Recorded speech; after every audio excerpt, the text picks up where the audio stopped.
Ano, good morning, good morning. At samahan niyo ako sa aking pag-rides at magpapachensual tayo ng ating motor sa kasa para magiging okay naman at naka-ready na po yung ating motor pag maglo-long ride tayo. Ayan, samahan niyo po ako at ipapachensual natin ang ating motor para lagi namang naka-ready ang ating motor pag tayo ay maggagala-gala na naman sa araw na ito ay.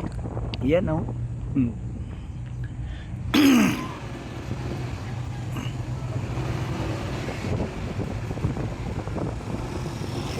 Tahimik ano.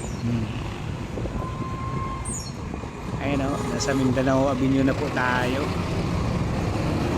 Mindanao Avenue na po tayo. Ayun. Napakaganda naman ang ano natin ngayon, lakad at walang ka-traffic. You know, salamat sa inyo sa mga nag-subaybay sa YouTube channel ko at shoutout sa kay Inday Easter ng Balintawak at kay Boy Subog ng Napuid. Ay ano, ipakipollow na lang yung kanilang YouTube channel at lalo na siya Daddy Frankie suportahan po natin yung mga charity vlogger. Ayun, Kalinga Prab, laging tayong nakasubaybay sa kanilang YouTube channel at magandang halimbawa sila sa mga taong gumawa pa ng content. Ayan, gumawa pa ng content. Shoutout sa inyo at sana patuloy kayong pagpalain pa ni Lord. Lalo pang dumami ang inyong mga subscriber sa mga taong nakapanood sa kanilang YouTube channel. Ayun, maganda talaga yung kanilang YouTube channel at maraming mga taong natutulungan. Kumbaga, ayun, po nating sabihin na maganda kahit paano maganda yung ginagawa natin marami pa rin basel tayo. Marami pa rin basel na ginagawa na hindi daw nakakatulong kasi hindi daw sila natutulungan. Kumbaga pili lang talaga, pili lang talaga yung tutulungan nila, yung karapat dapat naman talaga, yung hindi bang karapat dapat na tulungan magano naman kung may kaya, kung malakas naman pangatawan hindi naman kailangan natin tulungan yung mga ganun tao, yung karapat dapat lang talaga. Shoutout sa mga charity vlogger. Lagi akong nakaka-inspire yung kanilang mga video tulad kay King Lux. Marami talaga siyang tulungan, tulad ko na appreciate ko talaga yung mga ginagawa ni King Lux kasi naranas din ako ng ganong hirap. Kaya sa mga taong nagbabasa kanila suportahan na lang ninyo para lalong tumaas at mas lalo pag sila nakakatulong sa ating kapwa, diba? Lagi tayong inggit. Ayan, nainggit lang yung mga taong ganun, diba? You know, shoutout sa inyo. Ayan, sana patuloy pang lumakas ang inyong YouTube channel at lalo pang lumaki ang inyong mga views pagkat dyan lang tayo kumukuha ng ating suporta sa ating mga kababayan. Shout out sa inyo at dapat yung i-follow nyo rin yung ang YouTube channel ko, Zero lang yan, para makatulong na tayo pagdating ng araw. Andito na pala tayo sa may sa papasok sa Tadansura. Ayan, ito po yung Mindanao Avenue mismo. Yung overpass na yan, dyan tayo kakanan kasi ito na po yung Tandang Sura area, malapit na po. tayo ngayon sa Casa. Ayan, siguro may 10 minutes or 5 minutes na takbo. Ayun, yung gamit ko pala ay cellphone lang, kaya sa mga gustong gumawa ng kanilang content at wala pang mga GoPro na ginagamit, pwede na rin pala gamitin yung cellphone natin. Ayan, cellphone lang po yung gamit ko. May GoPro din ako, kaya lang nahihirapan ako mag-upload from GoPro to cellphone. Ayan, nahihirapan tayo mag-export, kumbaga, at mabagal talaga yung exporting ng GoPro. Mas bagay, mumurahin lang talaga yung GoPro, kaya sa bandang huli siguro makakabili na rin tayo ng medyo quality na video na GoPro, di ba? Pag kumita na yung YouTube channel natin, mga bossing, ayun, subscribe nyo na rin ang YouTube channel para lalo tayo ma-inspire sa mga ginagawa natin video. Ayun, wala po tayong magandang video sa ngayon kasi dito pa tayo sa Luzon, kumbaga dito pa tayo sa NCR nga sa ngayon, kaya hindi tayo makapag-upload ng magandang video. Ayan. Yung content ko nga lakwat zero man yan, kaya lang hindi tayo makapaglakwat sa sapagkat meron po tayong business na meron po tayong tindahan na maliit, di tayo makaalis kasi parang bantay yung tindahan natin, at dito lang po tayo kumukuha ng natin pagkain, ganun talaga natin matutukan yung ating YouTube channel. Ayan, pag medyo okay na siguro, yung medyo kumita na rin, yung bibitawan ko na to yung namin. Sabagay, di pa naman graduate yung mga anak ko, at siguro pag makatapos na sila, yun, medyo na siguro panggalang-galang. Sa ngayon medyo hindi pa tayo makapagala-gala kasi wala pa tayong oras o wala pa tayong time na may may paglapat sa bagay, pasingit-singit lang siguro. Sa susunod ng mga araw ay papunta na rin siguro tayo ng Kanay para doon tayo makapag-video ng mga magandang lugar. Ayan, yung di pa naman natin nakarating baga. Ayan, sa na tayo, Tanansura na po tayo, at Sangandaan pala. Sangandaan, Tanansura, malapit na po tayo sa Casa natin na pinagkunan ko ng motor. Ayan, mga 1 minuto na lang siguro, wala pa. Pagliko natin dyan sa sa Marcos Highway ba yan? Yan tayo liliko. Ayan, dito tayo liliko sa Marcos Highway. Ayan, kunting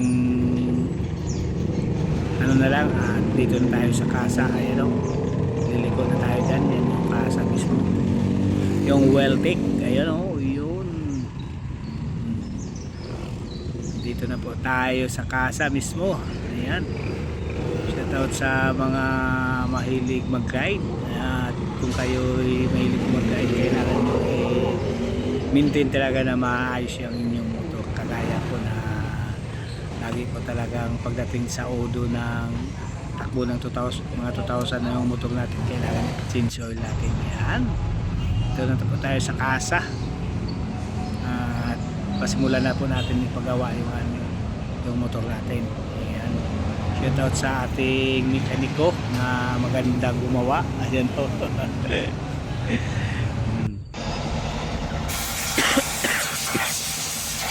Naka-ready na po yung motor natin. Ayun, nabaklas na po talaga. Binaklas na po niya, at medyo maganda talaga sila gumawa kasi kulidong. Diba?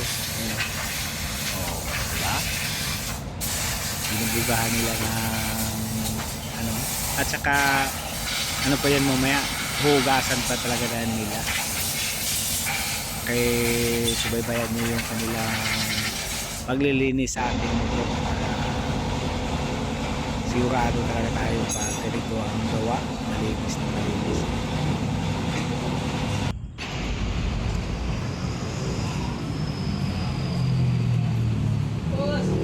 Ayan, kinuha natin yung gasolina yung natin. Yan yung gawa nila. Ayan, oh. Sigurado, inaisa-isa talaga yung ano natin, visa linis. Oh. Inisa-isa talaga. Ganda naman at pagkatapos linis, bugahan pa rin nila ng hangin. Ayan, para sigurado talaga tuyong-tuyo at malinis na malinis yung ano natin, yung parts ng motor natin. Ayan, shout out sa ating mekaniko. Shout out sa mekaniko kong masipag. Ayan, mekaniko na Weltec po yan. Dito sa Weltec, sigurado tayong nakakasiguro at maganda yung gawa nila. Di baling bayad tayo ng medyo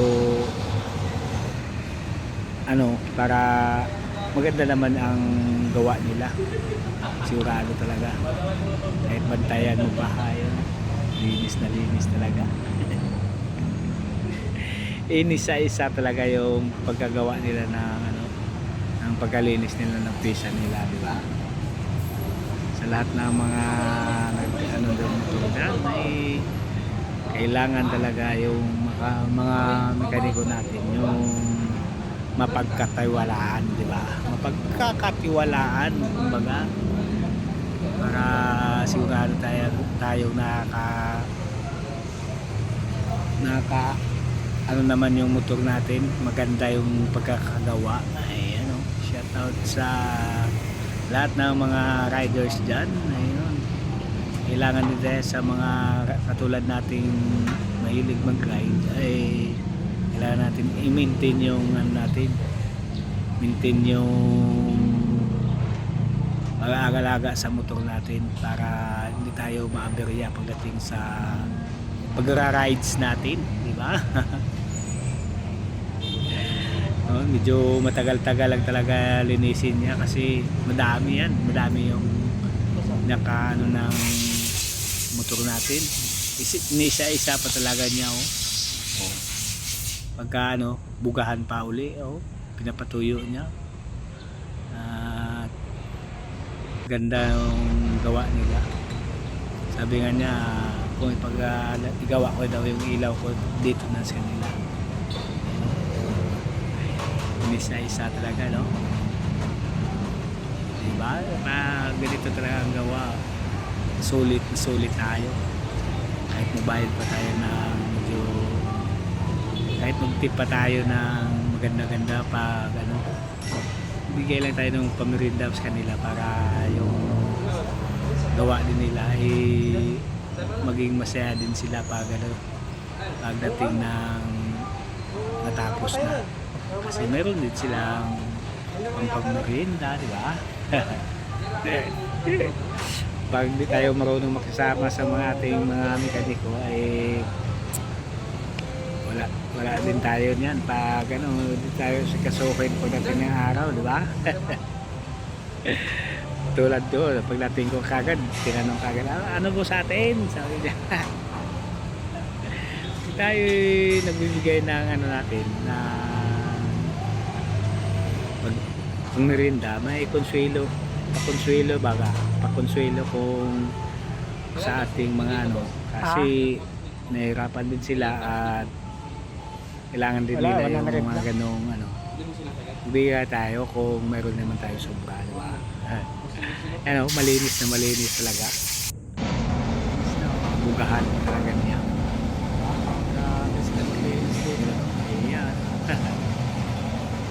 Ayan. Grabe talaga, no? Isa-isa talaga yung parts ng motor natin. Ayan. Malinis na. Ako yan, malinis na malinis. Ang ganda na pagkaano na pagkagawa nila. Ayan. Parang balik sa brand new yung ano natin, yung motor natin, oh. Walang mga alikabok, ang linis talaga. Shout out sa mekaniko ko, kaya lang hindi ko alam yung pangalan niyan, eh. Hindi ko siya kilala sa pangalan, kaya lang kilala ko lang siya sa mukha. Ayan.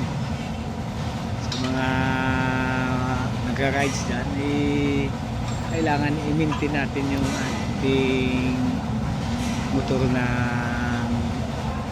langis para sa pagdating ng pag-rides hindi tayo maaberya. Kumbaga maaberya naman tayo pag maplatan.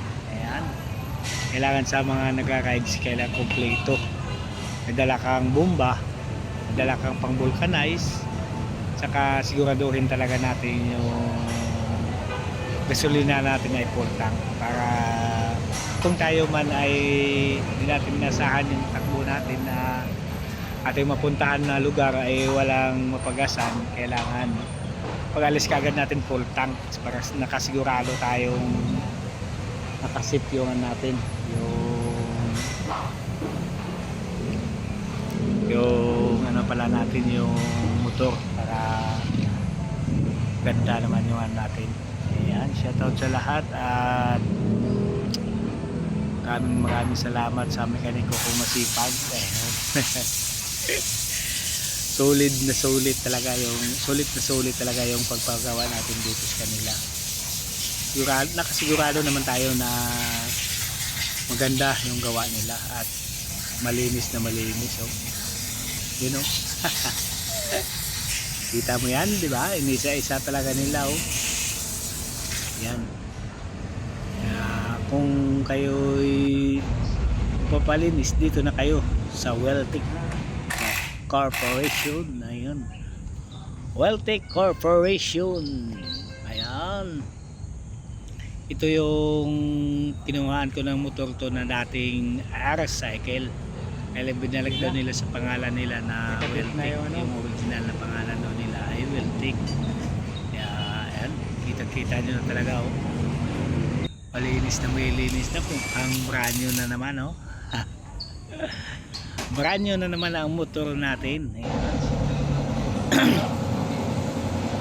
Ayan, tapos na si bossing, oh. Ayan, wow, brand new na naman, oh. Mantalang 1 taon na po yan sa akin at ganyan pa rin ang tsura niya, oh. Kaya lang may gas na po na mga konti kasi ilang beses na natumba, eh. Ayan, no? Shout out sa lahat at maraming salamat.